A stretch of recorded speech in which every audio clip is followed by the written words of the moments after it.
जय जगन्नाथ।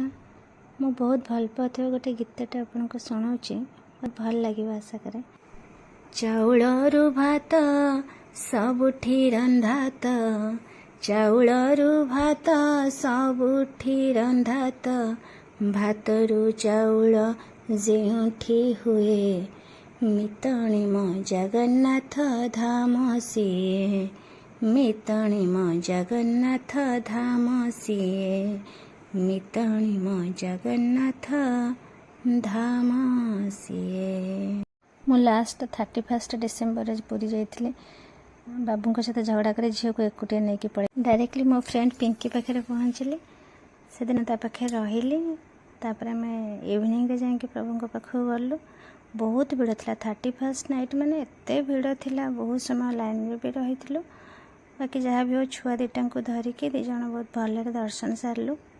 देखा जाओ नेक्स्ट टाइम मत प्रभु के डाकिबे। एबे तो नुआ सब किंतु मु देखनी सब पिंकी जाकि मत वीडियो कॉल करके देखा फोटो पठाऊँ वीडियो पठाऊँ मुझे देखुँ। दिन 31 मॉर्निंग रे बाबूंकर ये फोटोटा देखिए पूरा फायर कहले मो सांग मानक संगे आसी तो मत कौन पाई न जन कि तुम सांग मान सहित पूरी पलैला। तो मु भी ठाकुर कहले मत भी ठाकुर मत एमती ऑफलाइन ऑनलाइन दर्शन दियो। एंड दैट फाइनाली पिंकी बाबू भाई की फोन करी कहला कि नहीं बिनी आसु मो पाखे दर्शन सारिकी जीव बोले। तापरे बाबू राजी हेले आम माँ झील पलैलु पिंकी पाखे रही भल दर्शन सारिकी आसिलु। Thank you Pinky.